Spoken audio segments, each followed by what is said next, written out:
Assalamualaikum warahmatullahi wabarakatuh. Waalaikumsalam warahmatullahi wabarakatuh. Alhamdulillah, hari kita intinya memanjatkan puji syukur pada Allah Subhanahu wa taala, serta salawat dan salam juga senantiasa kita kirimkan ke junjungan kita Nabi Allah Muhammad sallallahu alaihi wasallam, pada keluarga beliau, sahabat-sahabat beliau dan pengikut beliau yang senantiasa istiqomah di jalan. Alhamdulillah pada hari ini seperti biasa di kita saling 2 kali sebulan sehat Ustaz. Ya, seperti biasa di akhir sesi Ustaz ada kesempatan kepada jemaah untuk bertanya hal-hal apa yang disampaikan atau mungkin dibuat dari apa yang disampaikan sebentar. Coba Ustaz. Bismillahirrahmanirrahim. Assalamualaikum warahmatullahi wabarakatuh. Alhamdulillahi rabbil alamin, wal aqibatu lil muttaqin, wala udwana illa 'alal zalimin. Wassalatu wassalamu ala al-mab'uthi rahmatan lil alamin wa ala alihi wa sahbihi ajma'in. Amma ba'd. Bapak-bapak, ibu-ibu hadirin wal hadirat jemaah salat maghrib dan isya yang senantiasa dirahmati Allah. Pertama-tama kita senantiasa memuji Allah Subhanahu wa taala dan bersyukur kepadanya atas segala limpahan rahmat dan hidayahnya sehingga kita dapat berkumpul kembali di rumah Allah Subhanahu wa taala dalam rangka menjalankan kewajiban kita sholat maghrib secara berjamaah. Salawat dan salam senantiasa tercurahkan kepada junjungan kita Nabi Muhammad SAW beserta keluarga dan para sahabatnya, para pengikutnya yang tetap setia berpegang teguh kepada sunnah-sunnah beliau dan para sahabatnya hingga hari kiamat kelak. Amin ya rabbal alamin. Bapak Ibu hadirin wal hadirat rahimakumullah, kita melanjutkan pembahasan kita pembahasan fikih ibadah atau khusus tentang perbandingan mazhab, ya, perbedaan pendapat para ulama. Yang pembahasan yang pertama yaitu tentang kebolehan sholat di dalam Ka'bah. Ya, tentang kebolehan sholat di dalam Ka'bah itu ada 2 pendapat. Ada 3, bahkan ada 3 yang disebutkan. Para ulama berselisih pendapat tentang apakah boleh sholat di dalam Ka'bah. Ya, jadi Ka'bah itu kan di dalamnya itu orang bisa masuk, ada pintunya. Ya, di sini ada 3 pendapat para ulama. Ada yang mengatakan tidak boleh sholat di dalam Ka'bah, baik sholat fardu ataupun sholat sunnah. Sebagian pendapat yang kedua, menurut sebagian ulama boleh sholat di dalam Ka'bah, baik sholat fardu ataupun sholat sunnah. Pendapat yang ketiga mengatakan adalah memisahkan antara sholat sunnah dan sholat fardu. Kalau sholat sunnah boleh, kalau sholat fardu tidak boleh. Ya, jadi ada 3 pendapat para ulama tentang kebolehan sholat di dalam Ka'bah. Apa sebab terjadinya perbedaan pendapat mereka? Itu disebabkan adanya dalil-dalil yang dianggap kontradiksi. Ya, dianggap kontradiksi satu dengan yang lainnya. Ya.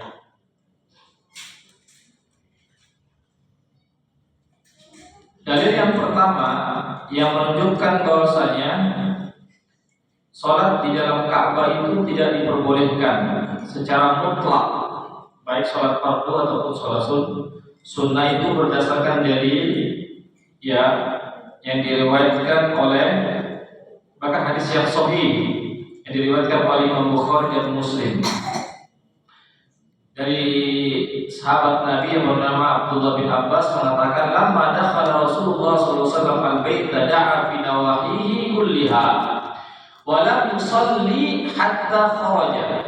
Falamma kharaja raka'a rak'atayn fi qibal al-Ka'bah wa qala hadhihi al-qiblatu." Ini hadis sahih yang diriwayatkan oleh Imam Bukhari dan Muslim. Yang artinya ketika Nabi masuk ke dalam Ka'bah, maka beliau berdoa di di tiang-tiang yang ada di Ka'bah itu, ya, yang ada di dalam Ka'bah itu, ya, ada beberapa tiang dalam Ka'bah itu beliau berdoa di situ. Walam yusalli, namun beliau tidak sholat, ya, namun beliau tidak sholat. Hatta kharaja, sampai beliau keluar dari Ka'bah. Falamma kharaja, ketika beliau keluar dari Ka'bah, raka'a raka'ataini fi qibalil Ka'bah, lalu beliau pun sholat 2 rakaat menghadap Ka'bah. Ya. Wa qala hadhihi al-qiblah, dan beliau mengatakan inilah kiblat kita. Ya, jadi Nabi ketika masuk dalam Ka'bah hanya berdoa saja. Ya, berdoa di setiap tiang-tiang Ka'bah itu, tidak sholat. Adapun ketika beliau keluar dari Ka'bah, baru beliau melaksanakan sholat sunnah 2 rakaat menghadap kiblat, ya, menghadap Ka'bah itu. Lalu beliau mengatakan, maksudnya Ka'bah itu adalah kiblat sholat kaum muslimin. Adapun ini dalil yang menunjukkan bahwasanya tidak diperbolehkan sholat di dalam Ka'bah. Kenapa? Karena Nabi tidak sholat. Ya, Nabi cuma berdoa saja. Ya, adapun beliau sholat tapi ketika keluar dari Ka'bah, maka beliau mengatakan inilah Ka'bah itu adalah kiblat, adalah kiblat. Adapun dalil yang membolehkan sholat di dalam Ka'bah, ini dalilnya. Ini hadisnya sahih juga, riwayat Bukhari dan Muslim. Hadis riwayat Bukhari dan Muslim. Hadis yang sahih dari Abdullah bin Umar, anna Rasulullah sallallahu alaihi wasallam dakhala al-Ka'bah huwa wa Usamah bin Zaid, Utsman bin Talhah wa Bilal bin Rabah wa aghlaqaha alaihi wa maqatha fiha fasa'atu Bilal inna kharaja ma'da sala Rasulullah sallallahu alaihi wasallam faqala ja'ala 'amudan an yasarihi wa 'amudan an yaminihi wa salasata a'midatin wara'ahu thumma shalla. Ya, artinya bahwasanya Nabi pernah suatu ketika masuk dalam Ka'bah bersama sahabatnya. Siapa itu? Usamah bin Zaid, kemudian Utsman bin Talha, Bilal bin Rabah, 3 orang. Nabi bersama sahabatnya 3 orang masuk dalam Ka'bah. Lalu beliau menutup pintu Ka'bah. Setelah masuk mereka berempat, lalu beliau menutup pintu Ka'bah, lalu beliau pun tinggal beberapa saat di dalam Ka'bah itu, ya. Setelah itu setelah itu beliau keluar, lalu Abdullah bin Umar ini menanyakan kepada Bilal, ya, karena kan Bilal ini kan juga masuk ke dalam, ya. Apa kata Abdullah bin Umar? Abdullah bin Umar adalah sahabat Nabi, ya, sahabat yang juniornya, bukan junior. Kalau Umar, ya, seniornya, Abdullah bin Umar itu juniornya, sahabat juga. Apa kata Abdullah bin Umar? Ma'ada sona Rasulullah sallallahu alaihi wasallam, apa yang dikerjakan Nabi di dalam Ka'bah? Ya, apa jawaban Bilal? Yaitu Nabi menjadikan tiang sebelah kirinya, artinya beliau memposisikan dirinya di samping kiri tiang, kemudian di samping kiri, samping kanan tiang, kemudian di belakang beliau ada 3 tiang. Ya, artinya di belakang beliau ada 3 tiang. Kemudian beliau melaksanakan sholat. Ya, jadi intinya sini beliau melaksanakan sholat di dalam Ka'bah. Ya, berdasarkan hadis ini bahwasanya boleh, karena Nabi pernah melaksanakan. Iya, karena Nabi pernah melaksanakan, ya, sholat di dalam Ka'bah, jamaah sekalian. Adapun pendapat yang ketiga ini ambil tengah-tengahnya. Boleh sholat dalam Ka'bah hanya sholat sunnah saja. Adapun sholat wajib Tidak, karena memang Nabi tidak pernah melaksanakan sholat fardu dalam Ka'bah. Dia hanya melaksanakan sholat sunnah di dalam Ka'bah. Ya, jadi nampaknya pendapat yang lebih tengah-tengah ini dia mengatakan lebih dekat kepada kebenaran. Ya, karena apa? Nabi memang tidak pernah melaksanakan sholat fardu dalam Ka'bah. Dia hanya melaksanakan sholat sunnah, sehingga pendapat ketiga ini nampaknya lebih kuat. Artinya boleh sholat dalam Ka'bah, tetapi hanya sholat sunnah saja. Kita sekali ini terjadi perbedaan pendapat para ulama. Ini jemaah sekalian yang dimuliakan Allah Subhanahu wa Ta'ala. Kemudian sutra, ya, hukum sutra. Sutra itu adalah pembatas ya antara orang yang sholat dengan kiblat. Jadi sutra orang yang sholat dengan kiblat di depannya. Bagaimana hukum sutra? Ya, jadi ulama bersepakat bahwasanya hukum sutra atau pembatas sholat itu yang memisahkan antara orang yang sholat dengan arah kiblat itu disunnahkan. Hukumnya disunnahkan atau dianjurkan. Ini berdasarkan kesepakatan para ulama. Ya, baik orang yang sholat sendirian ataupun menjadi imam. Ya, jadi imam juga seperti ibarat sutra, ya seperti ini sutranya ya. Ya, ini sutra namanya, pembatas. Ini ada tulisannya sutra. Bukan kain sutra ya. Sutra itu bahasa Arab, sutroh. Bukan kain sutra. Bukan. Sutroh itu bahasa Arab, artinya pembatas. Ya, jadi kita kasih pembatas supaya orang tidak lewat di situ. Anggaplah di sini kita sholat. Ini sutranya agar orang tidak lewat sini, tidak orang lewat sini. Itu sutra. Ya, jadi itu dianjurkan kita ketika sholat sendirian ataupun menjadi imam. Adapun makmum, mana sutranya imam. Ya, jadi makmum itu sutranya imam. Jadi makmum tidak perlu kalau sutra di depan tidak perlu. Ya, karena apa? Karena yang menjadi sutranya makmum adalah imam itu, dan imamnya ya dianjurkan memang harus pakai sutra begini anunya. Pokoknya ya sekitar segila tingginya. Ya, tapi sebenarnya biar juga lebih tinggi lagi tidak mengapa. Ya, yang penting ada pembatas. Begitu. Ya, bisa juga tembok juga bisa jadikan sutra. Atau tiang-tiang seperti begini, tiang-tiang. Iya. Yang penting intinya ada pembatas di situ. Tapi ini sekali lagi hukumnya sunnah. Ya, atau dianjurkan. Iya.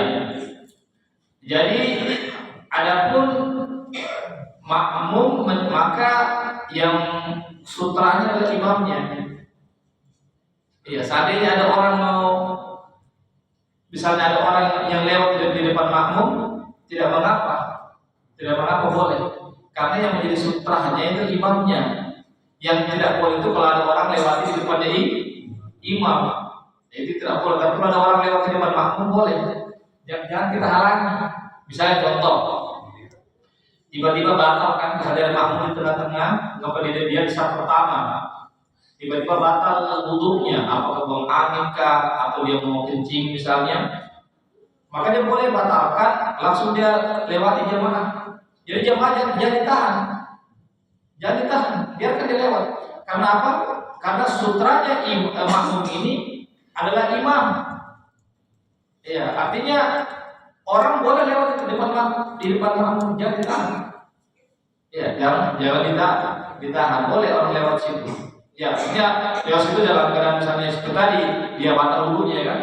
Kemudian melihat mana batal wudu dia harus lewati sap-sap kan sampai dia bisa pergi ke kamar mandi atau ke tempat wudu misalnya gitu. Ya, ini jemaah sekalian. Kemudian bagaimana seandainya tidak ada sutra? Ya, bagaimana seandainya tidak ada sutra? Di sini ada dua pendapat. Ya, kalau tidak ada sutra, ya tidak perlu dibuat garis. Karena dia pendapat kedua mengatakan kalau ada sutra kita kasih garis begini. tanda garis. Kan dulu di zaman Nabi kan orang sholat kan di atas tanah, ya, jadi dikasih garis di situ, digaris ke tanahnya atau pasirnya begitu dikasih garis. Ya, itu sebagian ulama mengatakan dikasih garis seandainya tidak ada begitu, tidak ada sutra. Sutra itu bisa ya apakah songkok kita kah atau apakah ya yang penting ada benda di situ. Tapi kalau tidak ada benda sebagai tanda boleh pakai garis saja. Itu garis menunjukkan bahwasanya itu pembatas, tidak boleh kita lewati, tidak boleh kita berjalan di antara pembatas dan orang yang sedang sholat itu harus di apa namanya di depannya itu. Tapi menurut jumhur ulama tidak perlu digaris, cukup sholat saja di situ. Cukup sholat saja, tidak mesti dibuat garis. Ya, ikhwatul Islam, azakumullah. Ya, sekarang bagaimana dengan adanya karpet ini? Anggaplah tidak ada begini. Ya, berarti kalau menurut sebagaimana Imam Ahmad bin Hanbal, boleh saja ini dikasih sebagai garis standar garis. Ya, artinya kalau orang sudah anggaplah di sini kakinya, ya, orang kan tidak akan lewat sini kan, karena dia saya yakin bahwa posisi itu tandanya kan, itu tandanya. Berarti orang lewat sana, bukan lewat sini dan begitu. Itu sudah cukup. Itu sudah cukup. Ya, seandainya tidak ada benda yang bisa dijadikan sebagai sutra misalnya. Ya, paham ya?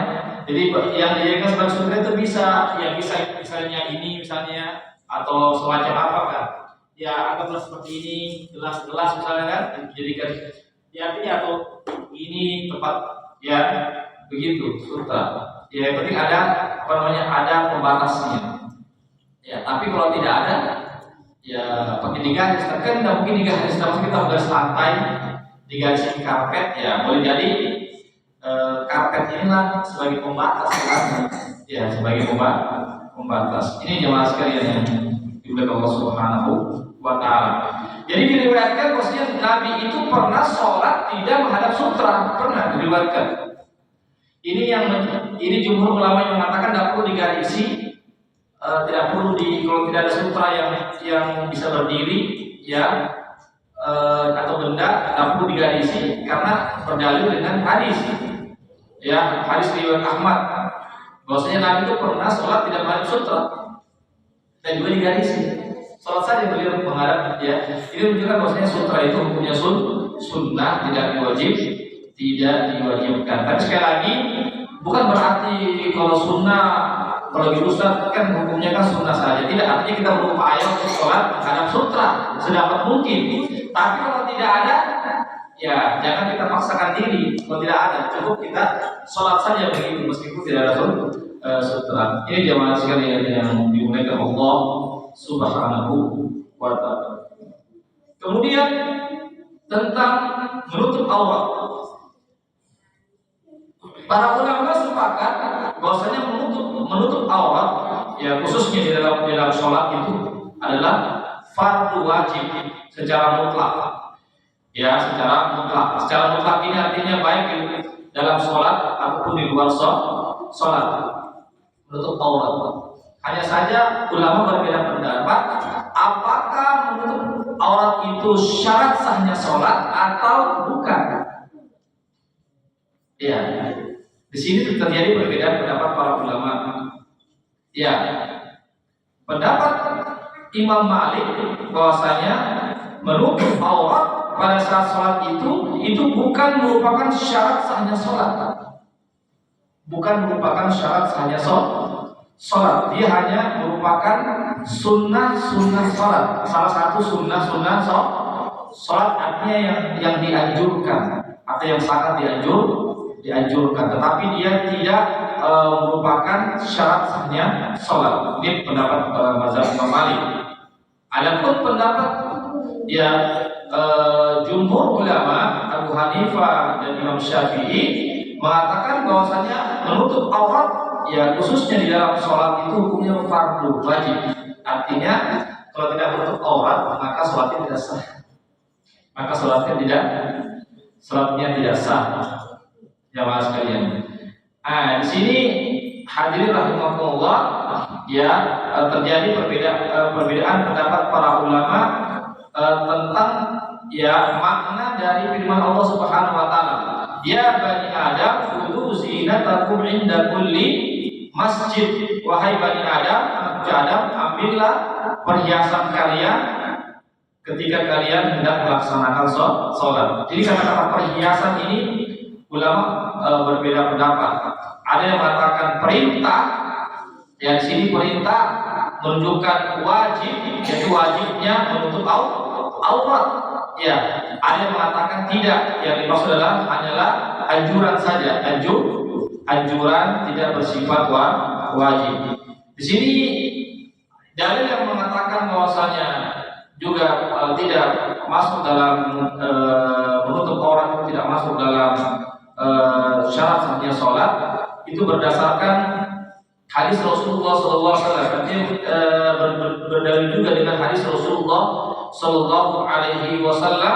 Ini disebutkan dalam hadis riwayat Bukhari, hadis yang sahih, bahkan hadis riwayat Bukhari dan Muslim, bahwasanya disebutkan ada sahabat Nabi ya yang sholat ketika itu apakah karena kekurangan pakaian sehingga dia mengikatkan di lehernya itu sarung diikatkan gini ya, begini.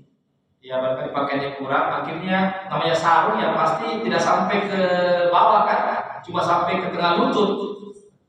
Ya kan bayangkan kan sarung kan, idealnya kan sarung kan dipasang di sini kan, diikat di sini, tapi diikat di leher begini. Itu barangkali karena kekurangan pakaian kan, sehingga itu sarungnya itu dijadikan bajunya juga menutup dia, karena diikat dari di kepala begini ya. Apa kata Nabi?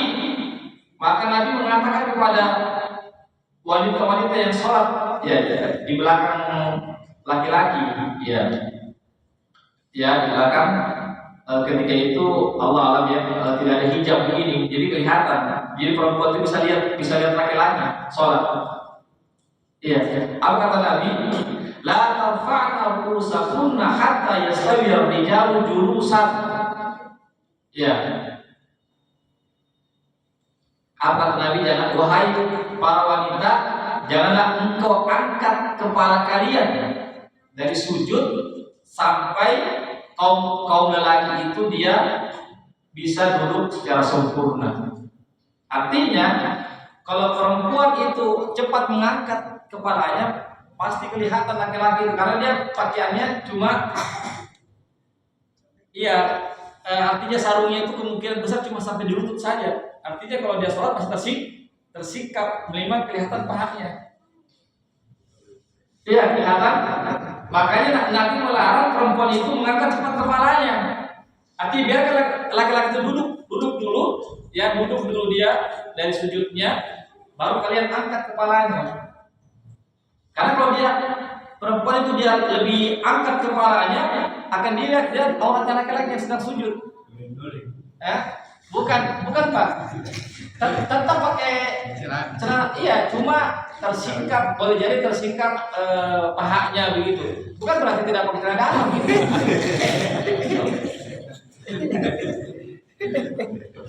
Iya, boleh jadi dia punya celana pendek misalnya. Yang penting karena auratnya.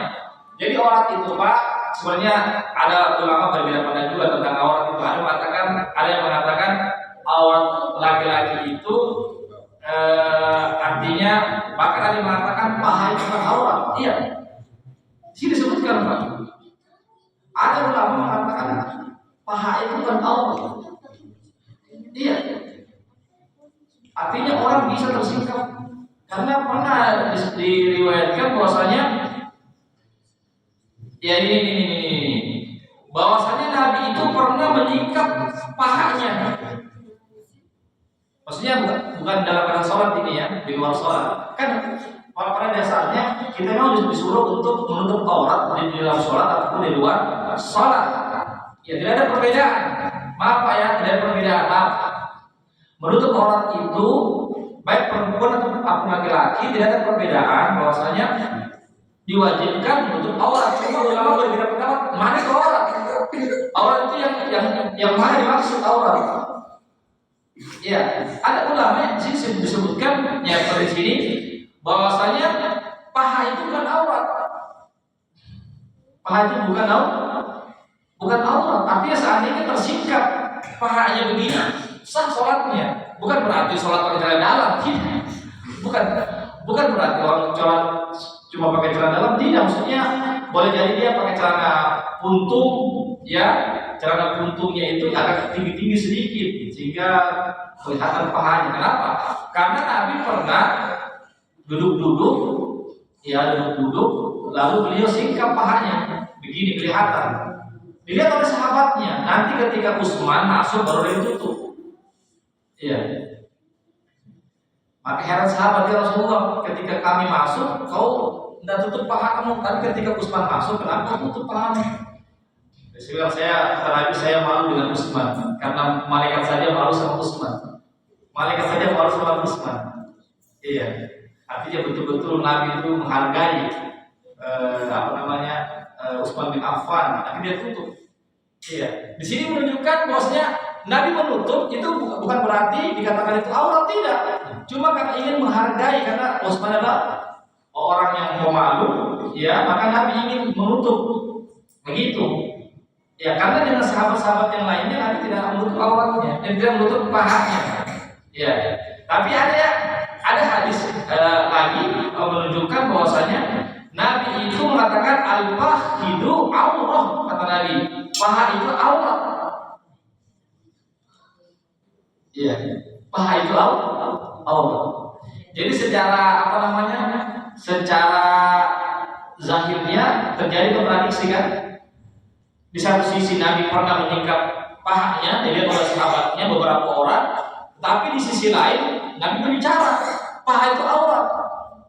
Paha itu aurat. Iya. Jadi ada sedikit perbedaan antara perbuatan Nabi dengan perkataannya. Tapi sekali lagi bukan berarti begitu Nabi tidak mengamalkan apa yang beliau katakan. Tidak boleh dikatakan demikian. Boleh jadi beliau menyingkap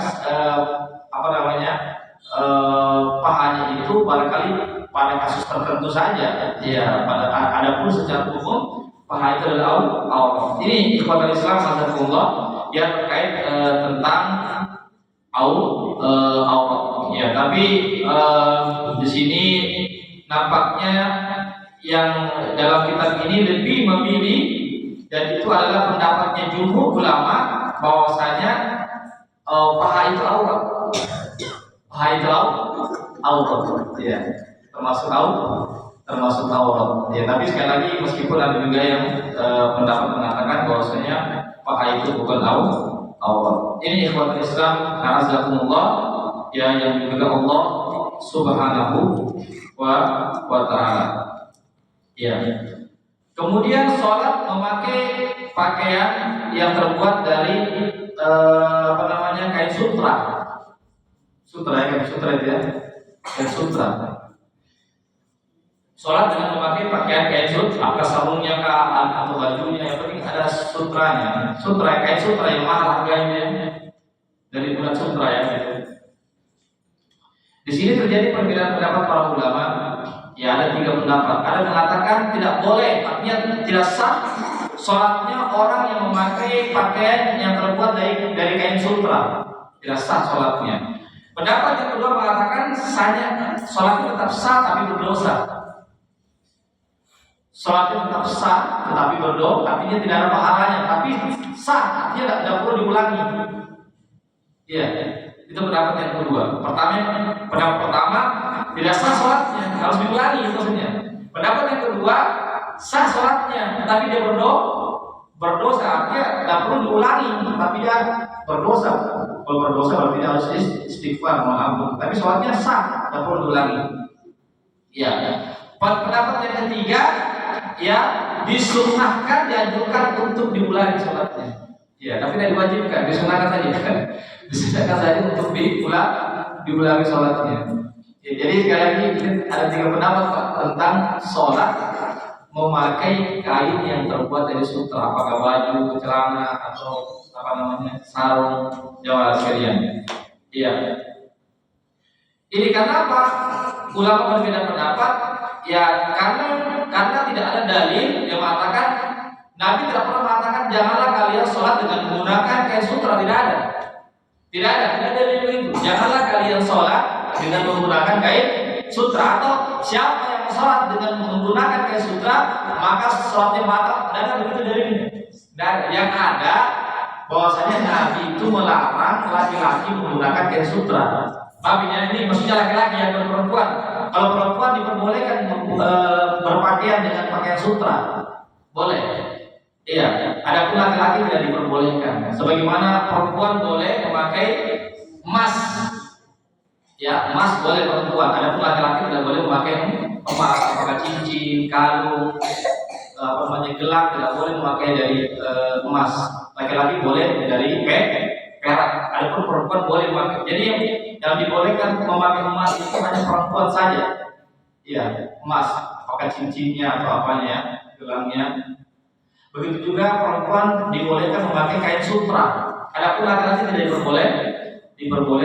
tidak diperbolehkan.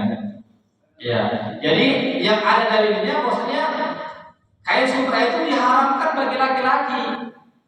Tidak ada dalil khusus, misalnya siapa yang sholat dengan memakai pakaian sutra maka sholatnya batal atau dia berdosa. Tidak ada dalil begitu. Itulah makanya ulama berbeda pendapat karena tidak ada dalil khusus, yang ada cuma dalil bersifat umum. Ini jamaah sekalian yang dimuliakan Allah Subhanahu wa taala, ya, terkait tentang.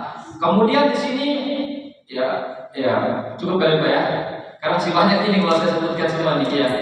Demikian jamaah sekalian, beberapa permasalahan yang terjadi perbedaan pendapat para ulama. Tentu kita lebih memilih pendapat jumhur ulama, mayoritas ulama, sebagaimana yang saya sampaikan di sini.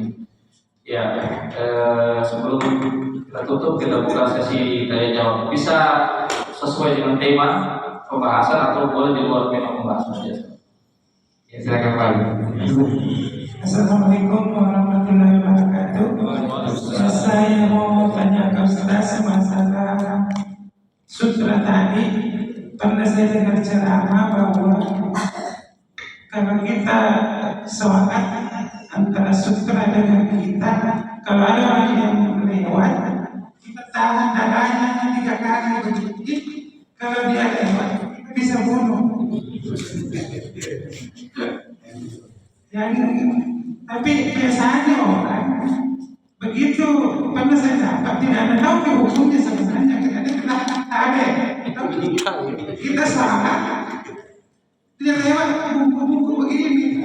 Tapi sebenarnya orang tidak ada tahu hukumnya barangkali. Jadi kalau dibunuh bahaya juga. Yang kedua, masalah tadi orang. Masalah saya mau menanyakan masalah celana banjir. Celana banjir. Kadang seorang yang celananya begini dan kebanjiran.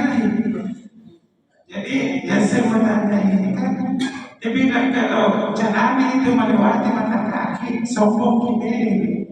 Pernah saya dengar hadis begitu, tapi Abu Bakar tidak sama. Abu Bakar bisa lewat mata kaki ke Abu Bakar, tidak sombong. Pernah saya hadis begitu. Jadi yang saya mau tanya ke Ustaz, bagaimana ini celana cingkrang yang tinggi di sini, apa dasar-dasarnya itu? Ya, terima kasih Ustaz. Assalamualaikum. Ya. Saya langsung Pak ya. Yang pertama tadi tentang apa lagi Pak? Kalau lewat salah Ustaz. Iya, kalau sudah sampai 3 kali tidak mau maka dibunuh. Iya, bukan begitu maksudnya Pak. Iya, bukan dibunuh, maksudnya kita cegah dengan kuat begitu Pak. Bukan dibunuh, bukan dibunuh Pak. Ya, tetapi kita cegah dia. Ya, sekuat-kuat itu maksudnya. Itu hadisnya. Fal yuqatil, bukan fal yaqtul, itu beda Pak ya. Ya, jadi terkadang orang banyak yang salah menerjemahkan. Itu beda, makanya bahasa Arab itu harus tahu di bahasa Arab. Fal yaqtul artinya maka bunuhlah. Fal yuqatil artinya lawan dia dengan kekuatan. Artinya supaya dia tidak lewat, bukan mau dibunuh. Iya, karena boleh jadi yang lewat itu orang-orang yang tidak paham akan penyebab katakan tadi. Iya, cegah sekuat-kuatnya supaya tidak lewat begitu. Kalau perlu kita kasih begini, kita kasih yang penting dia. Iya, itu maksudnya apa? Fal yuqatil itu hadisnya, bukan fal yaqtul, itu beda artinya apa? Fal yuqatil artinya lawan dia sekuat-kuatnya. Artinya jangan sampai lolos itu. Karena itu setan itu yang lolosin setan itu ya. Jadi itu Pak. Jadi itu hadisnya maksudnya kita cegah dia sekuat-kuatnya sampai lolos ya, bukan berarti dibunuh. Kemudian yang kedua tentang celana cingkrang. Yang disunahkan Pak celana cingkrang. Nabi itu celana cingkrang. Nabi tidak pernah isbal. Iya, Nabi tidak pernah isbal. Adapun Abu Bakar dia isbal karena dia orang yang kurus disebutkan. Iya, Abu Bakar itu kalau dia pakai celana turun celananya, kemudian diperbaiki lagi karena kurus orang yang Abu Bakar itu. Iya, jadi Abu Bakar memang tidak pernah dia sengaja mau menurunkan celana tapi tidak sengaja karena kurus turun lagi diangkat begitu. Ya, jadi memang ada hadisnya kata Nabi ma'as pada al-ka'baini bahwa finnar, apa yang lebih ya kain atau celana atau sarung yang melebihi mata kaki kata Nabi maka tempatnya yang kelebihannya itu tempatnya adalah neraka. Kelebihannya apakah 1 senti, 1 apa itu tempatnya di neraka, nanti akan dibakar dengan neraka. Iya, begitu. Jadi memakai celana cingkrang itu Pak, itu sunnah Rasulullah. Iya, bahkan pernah diriwayatkan ketika Nabi sakit maka masuklah pada salah Abdullah bin Umar. Abdullah bin Umar masuk, ketika itu celananya terseret ke lantai, artinya menutupi mata kaki. Ya, Nabi dalam keadaan sakit, lalu Nabi diam. Saya ini Abdullah bin Umar ini menutupi mata kaki. Apa kata Nabi? Angkat sedikit itu celana lewat mata kaki. Iya. Jadi begitu. Meskipun ada juga yang mengatakan selama tidak sombong, ya maka itu tidak mengapa. Memang ada pendapat begitu Pak. Iya. Ada, tetapi ada juga disebutkan bahwasanya tidak salah perkataan ulama itu apa? Bahwasanya menurunkan itu sudah bagian dari kesombongan.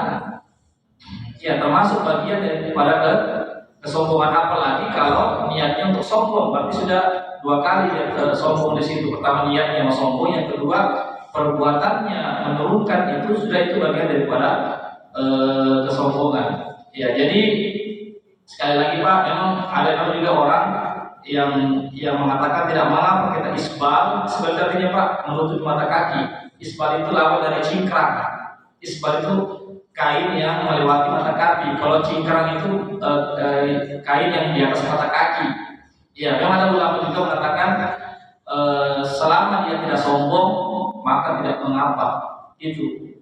Tapi ulama lain mengatakan sombong ataupun tidak sombong, ya tidak boleh karena menurunkan itu bagian daripada kesombongan kata ulama. Contohnya tadi itu Abdullah bin Umar, Nabi sakit ini Pak, tapi Nabi masih sempat lihat celana sahabat ini menutup mata kaki, kata Nabi angkat itu, maka itu lebih mulia bagi kamu. Begitu, tapi diangkat celananya Pak. Ya, demikian Pak ya. Jadi sekali lagi yang lebih amannya Pak, jangan kita lihat apakah ini terjadi perbedaan pendapat ulama tidak, tapi kita lihat bahwasanya Nabi pertama kali mencontohkan tidak isbal. Yang kedua Nabi juga suruh sahabatnya untuk mengangkat celananya itu. Ya, Nabi tidak mengatakan seandainya Nabi tidak mengatakan kepada Abdullah bin Umar, kamu itu sombong tidak? Iya. Kami itu menurunkan celana itu sombong, tidak begitu. Dia berkata angkat itu. Ya angkat. Berarti mengangkat celana ya kain di atas mata kaki itu, ya itu minimal dia disunahkan. Ya seandainya memang tidak diwajibkan, minimal dia disunahkan, tidak melihat apakah sombong atau tidak sombong. Yang penting dia bagian daripada sunnah Rasulullah Shallallahu Alaihi Wasallam. Meskipun ulama mengatakan dia tetap hukumnya wajib mengangkat diri. Demikian. Kalau misalnya lewat misalnya salat kita terlanjur lewat orang, bagaimana biasa juga seperti bagaimana terlanjur salat, nah orang lewat itu, saya bilang lewat apakah saya batalkan salat? Tidak ada batal Pak, sholat tetap sholat Pak. Tidak batal Pak, tidak batal sholat kita, tetap kita sholat. Yang berdosa orang itu ya. Selama kita ada ininya. Iya, selama ada sutranya, orang lewat sini tetap sholat kita tetap sah dan orang itu berdosa. Tetapi kalau tidak ada ininya, ya ini yang mengurangi kita punya pahala, tapi tidak membatalkan. Orang itu tidak berdosa karena tidak ada ininya. Kita disalahkan. Makanya itulah pentingnya sutra supaya orang tahu, tidak perlu orang lewat sini. Begitu Pak. Iya. Begitu. Ya jadi adanya sutra ini supaya orang tahu. Kalau kita tidak buat sutra, berarti kita yang salah. Iya, begitu. Jadi kalau orang lewat sini, seolah-olah dikira bukan sutra itu, maksudnya masih dianggap jauh. Tapi sebenarnya kalau para sutra sudah tidak boleh lewat sini. Ya, begitu. Artinya sholat kita tetap sah. Iya, tidak batal Pak. Yang berikutnya Pak Aman,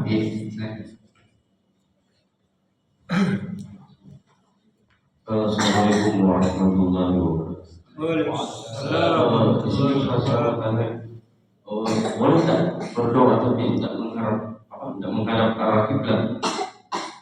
Kedua, terus boleh tak bersih atau meludah ke arah kiblat? Saya kira itu.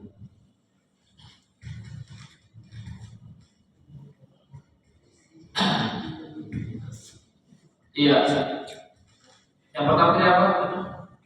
Berdoa tapi tidak mengarah kiblat. Dia tidak pengaruh.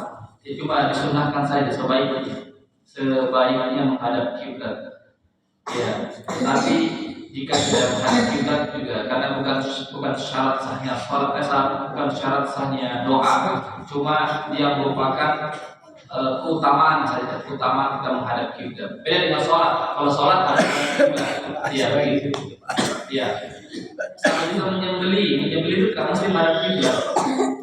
Ya ada orang kan mengatakan wajib menghadap kiblat atau tidak, dia cuma disunahkan, dianjurkan menghadap kiblat begitu. Ya adapun kecuali sholat harus menghadap kiblat, kalau tidak sah. Ya yang kedua apa lagi Pak? Meludah sama bersih, boleh tak? Tidak boleh itu mengarah kiblat.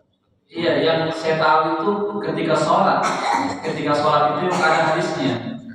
Ketika sholat kita ada hadisnya itu Nabi mengatakan ketika engkau meludah dalam sholat, ya jangan kamu keluarkan ludahmu ke depan ke arah kiblat. Kan di zaman Nabi kan bukan tegel ya, pasir orang sholat di pasir di tanah. Jadi orang itu mau meludah langsung meludah. Karena pasir bukan tegel, bukan karpet. Dan juga isu di zaman Nabi, ya orang boleh meludah, tapi kata Nabi jangan meludah ke kiblat kata Nabi, ke kanan atau ke kiri kata Nabi. Itu yang saya dapatkan hadisnya. Adapun di luar sholat, Allah alam saya belum pernah mendapatkan. Meskipun ada ulama mengatakan sebaiknya jangan menghadap, dikiaskan tadi. Ketika dalam sholat saya kira tidak boleh, maka begitu juga di luar sholat. Artinya sebaiknya jangan meludah ke arah kiblat, ke kiri atau ke kanan. Artinya disamakan dengan orang yang sementara sholat. Artinya sebaiknya begitu. Ada pernah teman yang tegur yang bersih. Kalau bersin saya belum dapatkan hadisnya. Yang ada cuma meludah. Ada hadisnya juga itu dalam sholat. Tidak boleh kita meludah ke depan ke arah kiblat kata Nabi. Ke kanan atau ke kiri itu meludah bukan bersih. Ya, saya belum dapat itu hadisnya itu kalau bersih. Ya Allah. Ya mungkin dari jamaah Pak Menteri kapan tadi? Oh Pak Laudin, silakan Pak Laudin. Assalamualaikum warahmatullahi wabarakatuh. Waalaikumsalam. Saya mau tanya Ustaz, boleh kalau berdoa tanpa mengangkat tangan Ustaz? Terus kedua, sementara sholat bersiwak. Ya, Sementara sholat bersiwak. sementara sholat bersiwak. Kita Terus lihat. pernah saya lihat Ustaz. Saya pernah lihat nonton di Sebelum sholat barangkali sebelum sholat. sementara sholat Ustaz. Sementara sholat. Kayak di Mekah sampai ada di live Ustaz. Bisa Ustaz. Kasih. Ya, yang pertama tadi apa itu berdoa tidak mengangkat tangan. Ya, memang hukum asalnya itu ada berdoa itu adalah mengangkat tangan, ada adabnya. Ya, tapi memang ada tempat-tempat yang memang situ Nabi tidak angkat tangan. Iya, artinya tidak ada riwayat situ Nabi mengangkat tangan. Tidak ada. Contoh misalnya masuk masjid, tidak pernah Nabi mengangkat tangan berdoa di depan pintu masjid. Iya. Yang ada diriwayatkan itu Nabi itu mengangkat tangan, ya, ketika beliau berdoa minta hujan pada saat khutbah. Iya, pada saat khutbah beliau mengangkat tangan, artinya minta hujan. Adapun khutbah yang tidak minta hujan, beliau tidak pernah diriwayatkan mengangkat tangan. Iya, artinya kita mengangkat tangan berdasarkan hadis yang mana beliau mengangkat tangan, begitu. Iya, contoh misalnya setelah sholat tidak pernah Nabi mengangkat tangan. Coba carikan hadisnya. Setelah zikir ya atau apa, berdoa misalnya, kan itu ulama berbeda pendapat di situ. Ya, ulama berbeda pendapat apakah ada doa setelah sholat fardu? Ya ada, orang tidak ada doa, ya cuma zikir saja. Ya, seperti Syekh Utsaimin. Saya mengatakan tidak ada doa setelah sholat fardu. Ya cuma zikir subhanallah 3 kali, alhamdulillah, sampai selesai. Tidak ada doa. Doa itu cuma di dalam sholat saja. Ketika sujud dan ketika tasyahud, setelah tasyahud akhir sebelum salam. Cuma 2 tempatnya berdoa. Gitu. Adapun setelah sholat zikir, karena itu tidak dalam ayat. Ya, Allah mengatakan apabila kalian sudah melaksanakan sholat, maka kalian mengingat Allah sebetulnya. Ya, mengingat Allah. Tidak dikatakan maka hendaklah engkau berdoa. Makanya sebagian ulama, termasuk Syekh Utsaimin mengatakan tidak ada doa setelah sholat fardu. Yang cuma zikir. Iya, Itu Ustaz. ya entar dulu. Iya, belum selesai. Cuma sekarang sudah ada ini Pak. Belum. Yang kedua, pendapat ulama yang kedua mengatakan, ya ada doa setelah sholat, tetapi tidak mengangkat tangan. Itu pendapatnya Syekh bin Baz. Boleh masuk juga. Ada doa tapi tidak mengangkat tangan. Kenapa? Yang mengatakan ada doa tidak mengangkat tangan karena tidak pernah diriwayatkan satupun hadis Nabi mengangkat tangan. Tidak ada. Silakan kita buat hadis. Hadis Sahih Bukhari atau hadis riwayat yang lain. Tidak ada. Iya, tidak ada. Yang ada kan itu berzikir. Adapun ulama mengatakan boleh berdoa, ya karena itu kan berdoa itu kan di mana saja. Iya, berdoa itu kan di mana saja kan kalau berdoa. Mau berdoa di kamar kah, mau di mobil kah, ya boleh berdoa. Ya, boleh berdoa. Tapi kenapa Syekh bin Baz mengatakan tidak mengangkat tangan? Ya, karena Nabi tidak pernah mengangkat tangan. Itu. Jadi Syekh bin Baz diambil tengah-tengah. Boleh berdoa, ya, tetapi tidak angkat tangan. Kenapa? Karena Nabi tidak pernah angkat tangan. Tidak ada riwayat begitu menyebutkan. Ya. Adapun ulama yang mengatakan ada doa, ya, dan boleh mengangkat tangan karena hukum asal doa adalah mengangkat tangan, meskipun Nabi tidak pernah melakukannya. Ya, artinya dikiaskan dengan yang lainnya. Nabi pernah mengangkat tangannya ketika beliau dalam perang, ya, ketika beliau dalam perang Badar dia angkat tangannya Nabi tinggi-tinggi berdoa. Itu dikiaskannya disamakan. Artinya jika Nabi berdoa saya di tempat yang lain angkat tangan, begitu juga di dalam sholat juga mestinya. Artinya kias dalilnya apa, bukan hadis. Kias Pak, menyamakan, boleh disamakan begitu. Iya, begitu. Jadi itu perbedaan pendapat para ulama. Ya, jadi selain peperangan itu Ustaz, Nabi berdoa tak pernah angkat tangan. seperti rekan-rekan waktu Jumat pernah ada orang yang minta didoakan, ya Rasulullah, Madinah ini musim paceklik, ya tidak pernah turun hujan. Nabi langsung berdoa. Disebutkan dalam riwayat kelihatan beliau punya ketiaknya putih sekali. Dia angkat tinggi-tinggi begini. Nabi berdoa sampai kelihatan beliau sini. Iya, kelihatan beliau. Begitu.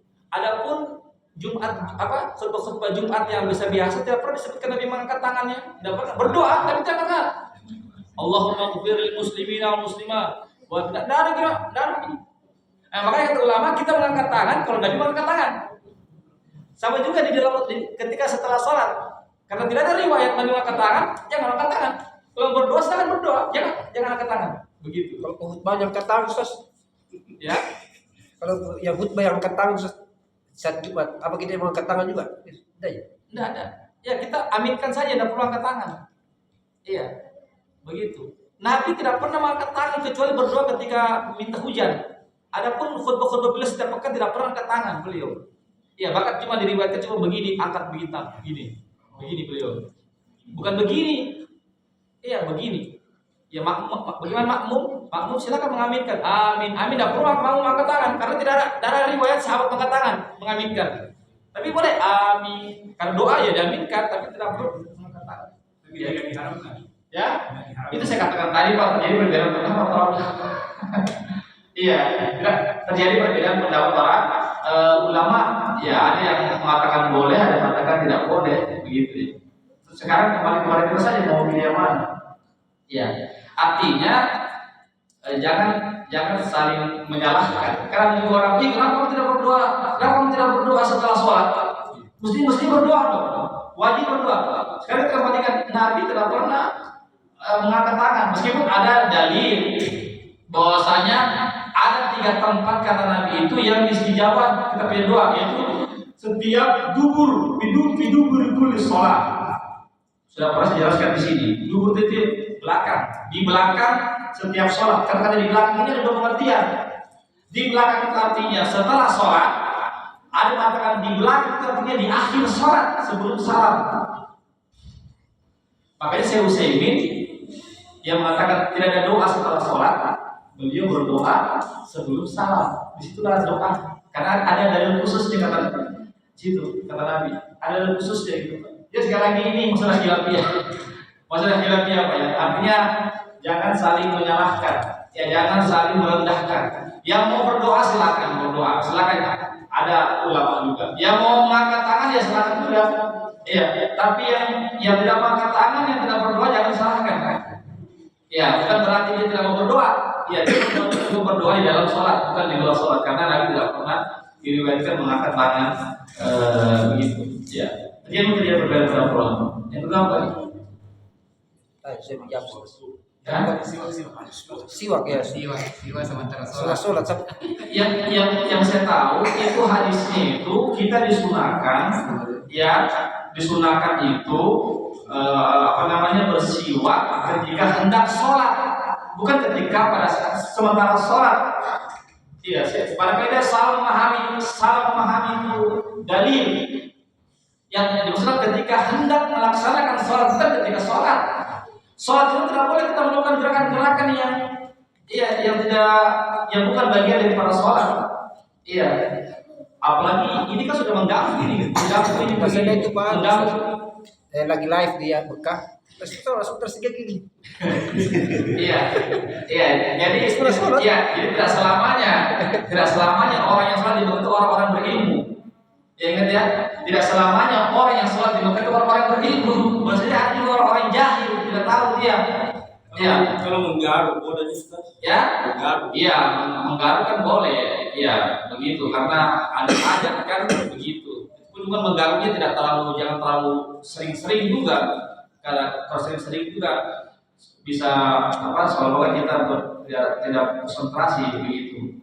Ya, jadi yang dimaksud dalam hadis itulah bersiwak ketika kita hendak melaksanakan sholat. Jadi kondisinya sudah iqamah ini ya, mau bertakbiratul ihram, bersiwak dulu. Ada hadisnya. Bersiwak dulu baru Allahu Akbar. Begitu, bukan Allahu Akbar baru bersiwak. Iya, pertama tidak pernah Nabi tidak pernah mencontohkan, para sahabat juga tidak pernah mencontohkan. Yang ada adalah Nabi bersiwak sebelum sholat, sebelum takbiratul ihram. Beliau bersiwak dulu, itu dalilnya. Gitu ya. Demikian, cukup ya waktu ini ya, demikian jemaah sekalian, insya kita akan bertemu lagi di lain kesempatan. Demikianlah kita tutup dengan baca doa penutup majelis. Subhanallahumma wa bihamdik, asyhadu an la ilaha illa anta, astaghfiruka wa atubu ilaik. Wassalamualaikum warahmatullahi wabarakatuh.